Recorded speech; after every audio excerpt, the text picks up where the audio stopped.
할렐루야. 11월도 이제 중순이 되어 갑니다. 붉게 물든 이 나뭇잎들이 이제 추풍낙엽으로 이렇게 우수수 이렇게 떨어지면서 이 나무들도 이제 겨울을 준비하고 있어요.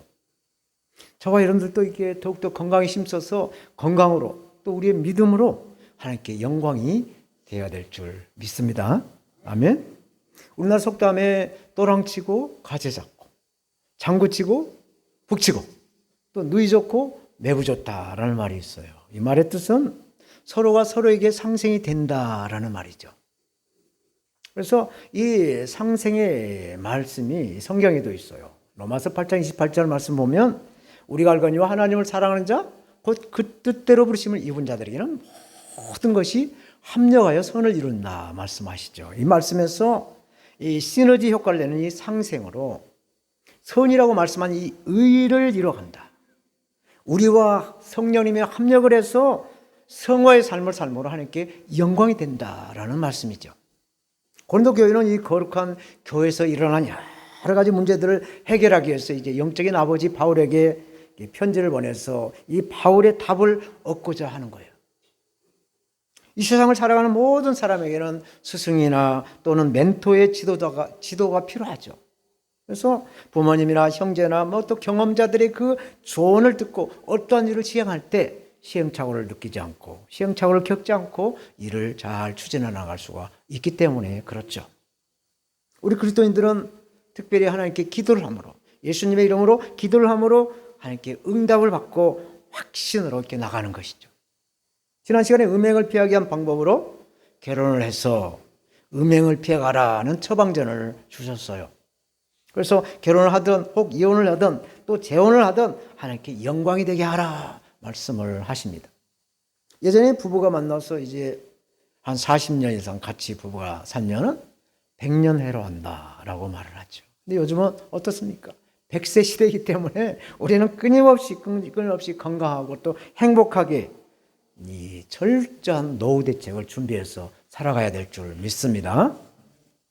고린도전서 이 7장은 결혼에 대한 여러 가지 문제에 대한 말씀을 하고 있어요. 우리가 하루를 이렇게 기분 좋게 보내려고 하면 남자들은 이발소에 가서 이발하고 또 여자들은 또 미용실에 가서 머리를 따듬으면서 이렇게 하루를 기분 좋게 보낸다라고 하죠. 또 일주일을 기분 좋게 보내려고 한다면 여행을 가봐라. 그러면 한 주가 기분이 좋고 즐거운 한 주간을 보낼 것이다.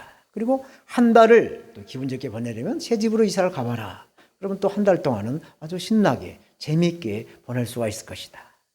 또 평생을 기분 좋게 보내려면은 정말 내 마음에 딱 맞는 내가 사랑하는 그 사람과 결혼을 해봐라. 그러면 평생 즐거울 것이다. 그래서 이 러시아의 속담에 바다에 나갈 때는 한 번을 기도하고 전쟁에 나갈 때는 2번을 기도하지만 결혼할 때는 3번을 기도해야 된다라는 속담이 있어요.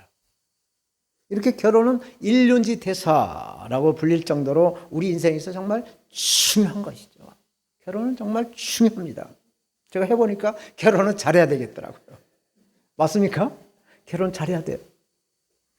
하여튼간에 결혼을 하든지 안 하든지 하여튼 이 결혼은 우리 인생에서 굉장히 중요한 그런 일이에요. 그런데 이 사도 바울은 오늘 본문 말씀을 할 수만 있으면 사도 바울처럼 혼자 지내는 것이 좋다라고 결론적으로 말하고 있어요. 사도 바울은 결혼 자체를 부정한 사람이 아닙니다. 하여튼 결혼을 하든지 안 하든지 그리스도의 삶은 주님과 동행을 하면서 주님께 영광을 드려야 한다는 것이 사도 바울의 가르침이에요. 사도 바울이 고심 끝에 내린 결론은 초대교회 당시 그리스도인들이 고대한 그리스도 예수의 재림을 염두에 두고 있다는 것을 우리가 알 수가 있어요. 특별히 오늘 본문은 세상 일에 빠져서 세상 재미로 세상을 살아서도 안 되는 것이고 또 핍박으로 예수를 믿음으로 인해서 그때 핍박으로 인한 슬픔에 빠져서 이 낙담으로 이 세상을 살아서도 안 된다라는 것을 깨우기 위한 최선의 방법을 오늘 본문은 말씀하고 있습니다. 예수님 부활 승천하실 때 속히 다시 오시겠다 이 약속을 하심으로 고린도 교회는 새하늘과 새 땅을 바라보는 그런 소망을 가지고 있었어요. 또 당시 상황은 로마 제국인 그 황제 네로로부터 그리스도인들을 핍박하고 있을 때 바울이 권면하는 이 말씀은 혼자 지낼 수만 있으면 혼자서라도 이렇게 환난을 잘 견디며 극복하라 라고 권면의 말씀을 하고 있는 것이죠. 오늘 본문에서 말씀한 서로가 윈윈, 서로가 서로에게 좋을 수 있는 이 시너지 효과를 상생이라고 하는데, 이 상생이라는 제목으로 그리스도의 신 예수를 증거하겠어요. 첫째로 있어도 없는 것 같이, 없어도 있는 것 같이 하라 말씀을 하죠. 어떻게 있어도 없고 없어도 있는 것 같이 할 수 있을까? 사람이 살아가면서 있어도 없는 것 같이, 없어도 있는 것 같이 한다는 것은 정말 쉽지 않는, 그 어떤 배려나 또는 겸손이 있어야 그렇게 할 수 있어요. 그런데 사람은 누구나 다 자랑거리가 하나 생기면 이 자랑을 하고 싶어서 밥을 사줘가면서 또 커피를 사줘가면서 시간을 내고 돈을 들여가면서 자랑을 하게 되죠. 그래서 있어도 없는 것 같이, 없어도 있는 것 같이 하려면 입을 딱 샷다 마우스, 입을 딱 다물고 있는 이 침묵을 해야만이 가능해요. 그래서 옛날 말에 가만히 있으면 중간이라고 간다라고 말을 하죠. 혹가나 그 말해놓은 것이 잘못되면 창피를 당할 수가 있기 때문에 그런 말을 합니다. 오늘 본문에서 사도 바울은 아내가 있는 자는 없는 것 같이 하며, 또 기쁜 자들은 기쁘지 않는 것 같이 하라. 우리가 살아가는 세상의 일들은 반드시 지나간다라는 뜻이 들어있어요. 저와 여러분들이 이미 젊은 시절은 다 지나 보내셨어요. 어떻게 이렇게 세월이 빨리 지나갔는지 참, 저도 60대 이제 중반을 이제 지나고 보니까 맷돌이가 말한 저의 치아도 하나씩 둘씩 빠져나가니 참 인생이 허무하다는 걸 느끼게 됩니다. 이렇게 수고와 슬픔뿐인 우리 인생에서 영원한 천국에다 소망을 두고 재림하실 그 주님을 기대하면서 세상 것들에, 세상 이 모든 것들에다가 미련이나 집착을 두지 말라라는 뜻으로 오늘 본문 25절은 말씀하고 있습니다. 처녀에 관해서 바울은 주님으로부터 받은 특별한 말씀은 없습니다. 그러나 주님의 자비하심을 받아 사도로서 자신의 사견인 것을 밝히면서 결혼 문제나 또는 재혼의 문제를 말씀해 주고 있어요. 26절, 내 생각에는 이것이 좋으니 곧 임박한 환난을 인하여 사람이 그냥 지내는 것이 좋으니라. 실제로 전쟁이나 어떤 환난이 일어나게 되면 가장致命적인 피해를 입은 사람들은 여자와 어린아이들이죠. 전쟁이 나면 가장 피해를 많이 당한 쪽이 여자와 어린아이예요. 바로 이런 상황에서 우선 결혼하지 않는 남녀가 결혼하지 않고 혼자 지내는 것이 좋다라고 권면을 하고, 또 초대교회, 또 고린도 교회 당시는 예수를 믿는 일로 그 어떤 경제적인 이해관계나 또 재정적인 풍요를 포기하는 일이 되었어요. 또 때로는 죽음까지도 불사하는 그러한 박해가 있었어요. 물론 이것은 오늘날도 기독교를 믿는다는 것, 예수를 믿는다는 이유로 박해하는 곳이 있습니다. 중동의 무슬림 지역이나 또 북한 같은 데는 뭐 여지없죠. 탈북자들 감정 들어보면 기독교에 예수 믿었다는 그 예자 기독교 기자만 들어와도 죽인다는 말을 듣고 있습니다. 전 세계 4분의 1이 로마 제국의 통치를 받고 있는 그 가운데 황제 네로로부터 시작한 이 그리스도인들의 핍박은 10명의 네로 황제 다음으로 쭉 이어진 10명의 황제들로부터 엄청난 박해, 이 핍박을 받아왔어요. 그래서 그리스도인들이 주님이 곧 다시 오신다라는 그 종말, 그 심판을 믿고 그것을 그 하나의 그 심지처럼 믿고 그 박해를 견뎌오고 있는 것이죠. 실제로 예수님 복음서에서 재림 직전에 나타날 그런 환난에 대해서 이 말씀하신 그 상황이 지금 현실에 나타나고 있는 것을 이제 느끼면서 정말로적인 그러한 그 그리스도인들이 그 믿음을 가지고 있었다는 얘기죠. 그래서 바울은 환난 시대에 결혼해서 가정을 지키느라 정말 믿음의 줄을 놓지 않을까 하는 염려와 걱정을 앞서는 말씀을 27절에 하고 있어요. 네가 아내에게 매었느냐 너에게를 구하지 말며 아내에게서 너였느냐 아내를 구하지 말라. 이 말씀은 아내 있는 사람은 아내와 헤어지려고 하지 말고, 또 아내가 없는 사람은 아내를 얻으려고도 하지 마라. 그 남자나 여자나 결혼이나 이혼을 꿈꾸지 말고 난세를 이 믿음으로 극복해 나가라 라고 권면하고 있어요. 왜 이런 말씀을 하실까? 사도 바울이 선교 중에 왜 고린도 교회에다 왜 이런 말씀을 하실까? 우리나라도 6.25 전쟁을 이미 70년 전에 경험한 민족이죠. 당시 전쟁을 피해서 북한에서 남한으로 이렇게 피난 오다가 그 수많은 인파에 떠밀려서 손에 잡았던 그 피난 행렬이 막 떨어지고 흩어져서 당시 남북한 인구의 3천만 인 가운데 1천만 명이 이산가족이다. 전쟁의 이산가족이다라고 그랬죠.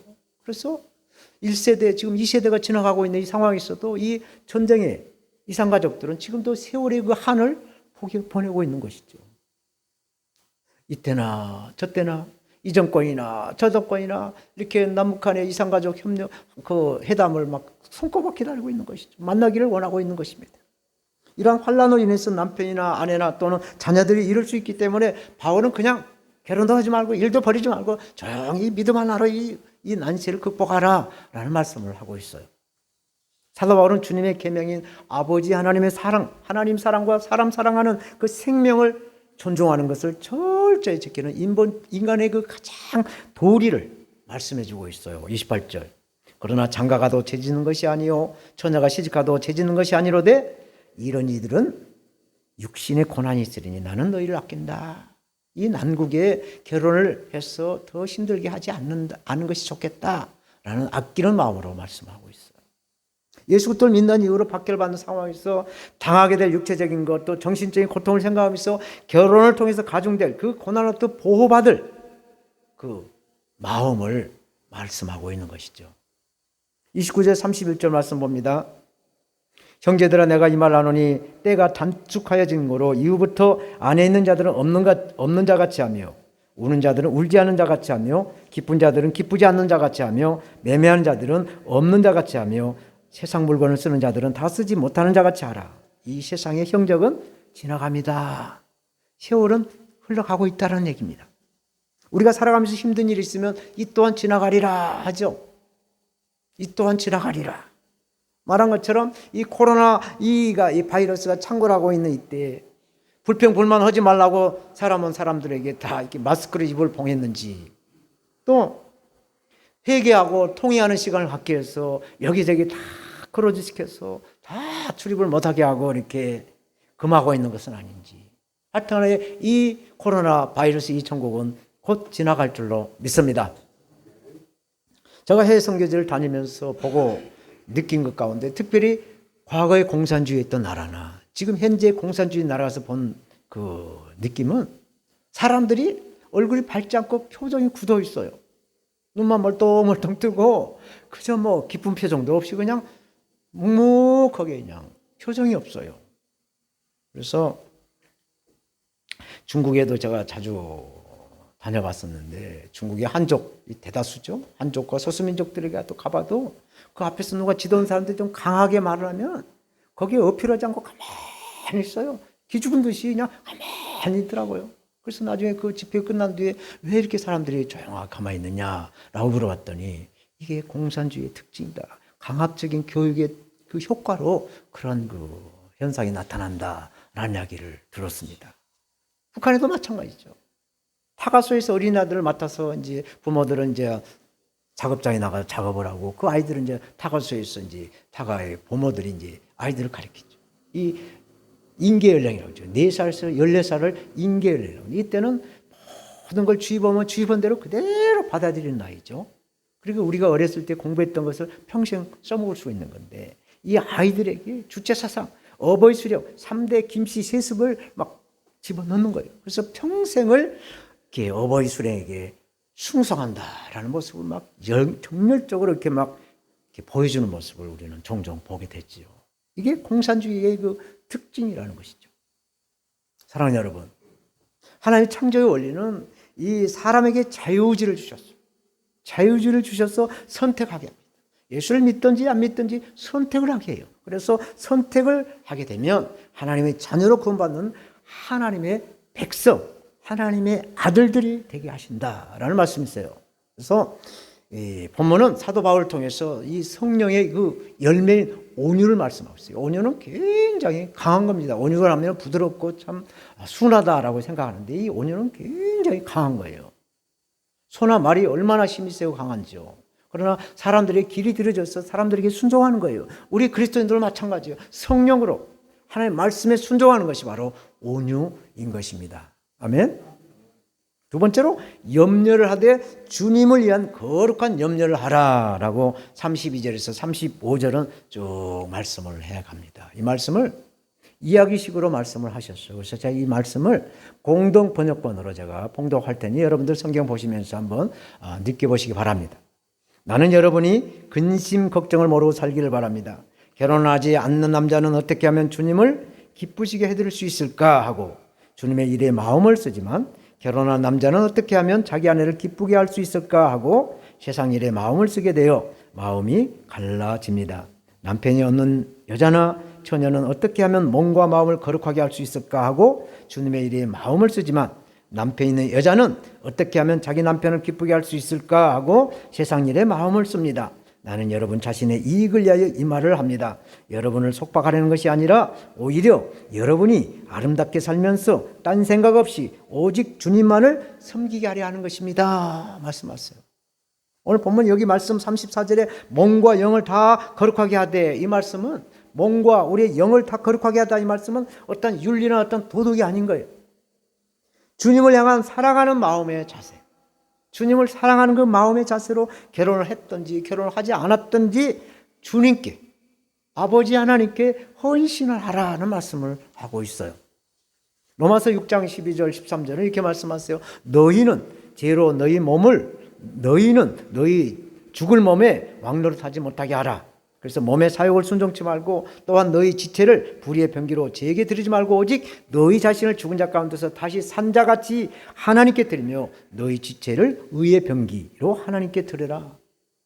죽을 것, 썩을 것, 없어질 것에다가 우리의 몸과 마음을 드리지 말고 살아서 영원히 함께 하시는 아버지 하나님께 드리라는 말씀을 하고 있죠. 이렇게 고린도 교회 성도들과 모든 그리스도인들을 향한 바울은 신실한 그 신앙으로 빛과 소원의 직분을 감당하기를 원합니다.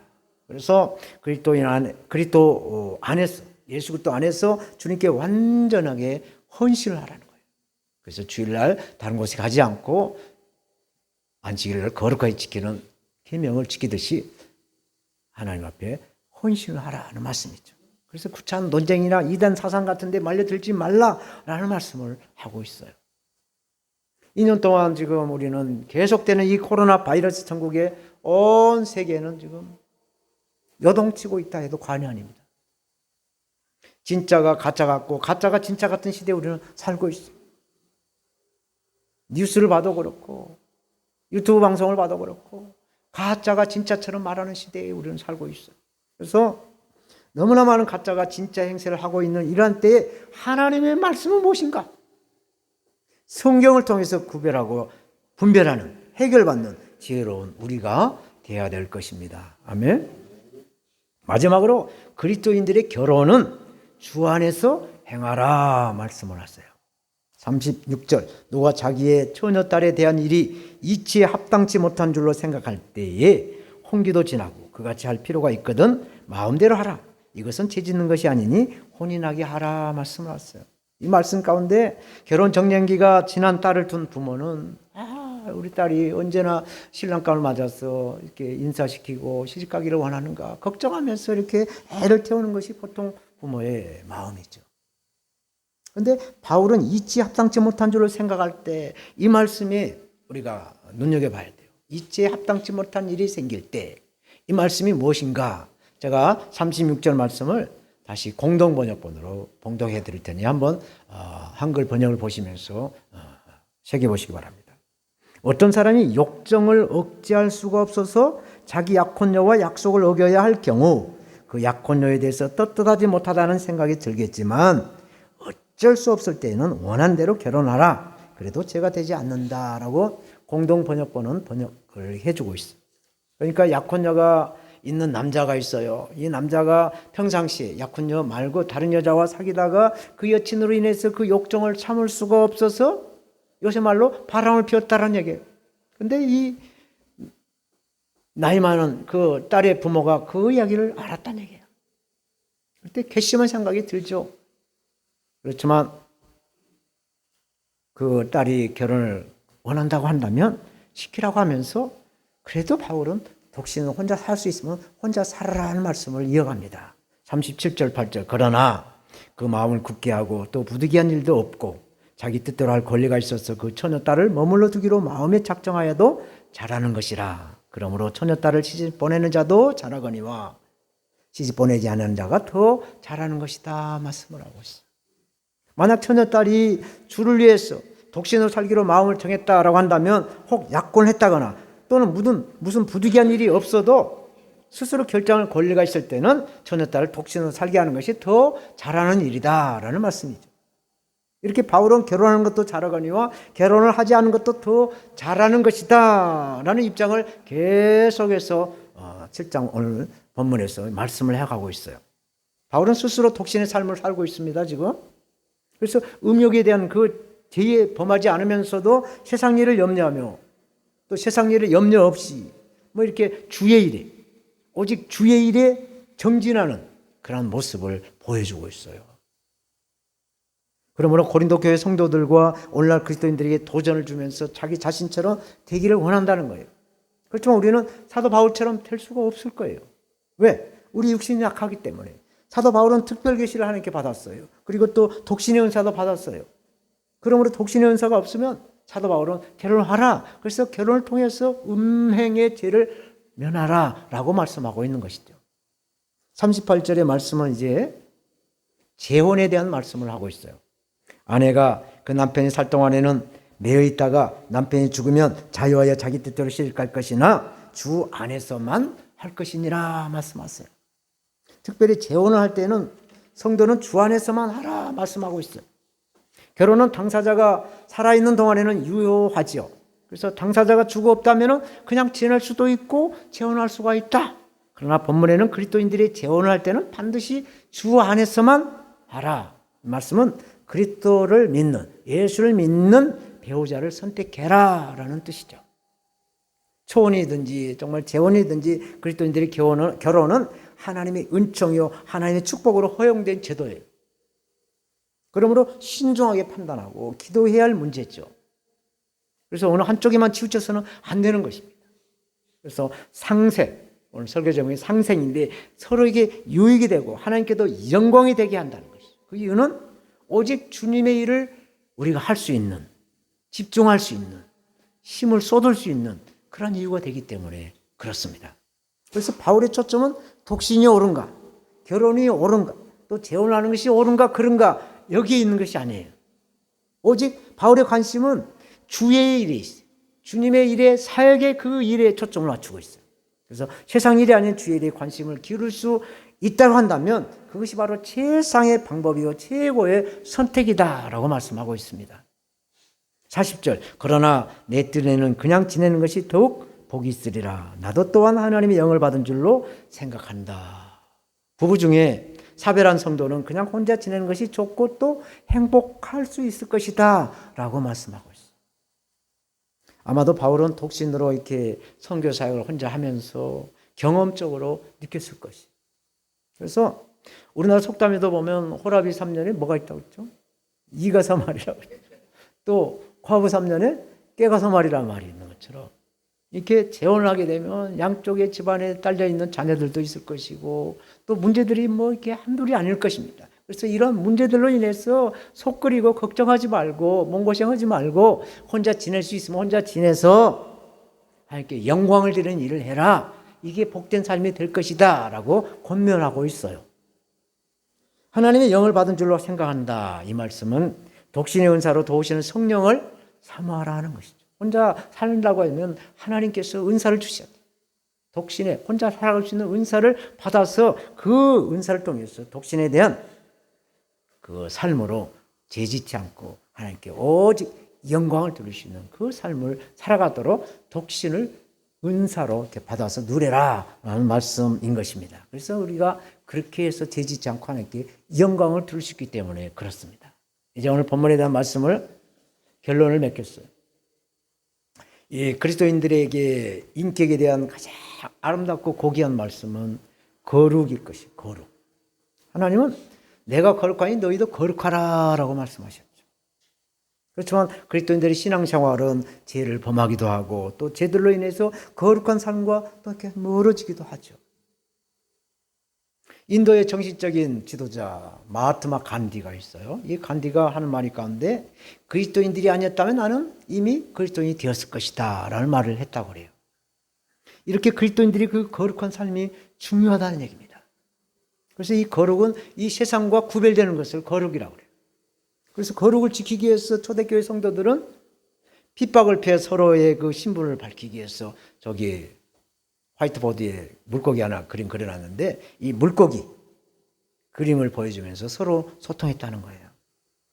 예전에 지금은 간첩 뭐 안 잡는다고 하는데 예전에 우리나라 간첩을 자꾸 신고를 하게 되면 보상금을 줬듯이 기독교인들이 어디 숨어서 집단 생활로 신앙생활 한다는 걸 신고를 하게 되면 뭐 이렇게 보상을 했던 것 같아요. 그래서 이렇게 막 그 기독교인들은 자기들의 신분을 감추면서 거룩한 삶을 지켜왔어요. 그래서 기독교인들은 물고기 그림 안에다가 익투스라는 대문자 이니셜로 예수스 크리스토스 데우 히오스 소테르, 예수는 그리스도시요 하나님의 아들이다. 그리스도란 말은 구원자라는 말이죠. 예수는 구원자요 하나님의 아들이다 라는 그 은어, 물고기로 서로 나는 그리스도이다 라면서 그리스도끼리 서로 이렇게 모르는 사람들끼리 물고기를 보여주면서 서로 이렇게 소통을 해왔다는 얘기입니다. 오늘 본문은 그리스도인들 핍박하는 이 환란이 다가오는 가운데서 그리스도인들이 준비할 자세 가운데 이 결혼의 문제, 또 재혼의 문제를 말씀하고 있습니다. 그래서 그리스도인들이 핍박을 피해 은밀한 말을 하듯이 있어도 없는 것 같이, 없어도 있는 것 같이 정령하게 지내라. 그리고 거룩한 삶을 위해서 염려하라.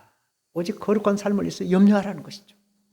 혹 결혼할 일이 있거든 주 안에서만 하라라고 사도 바울은 오늘 본문에서 권면해 주고 있습니다. 하나님이 거룩하라 명령하신 것은 선택사항이 아니에요. 반드시 지켜야 할 순종인 것입니다.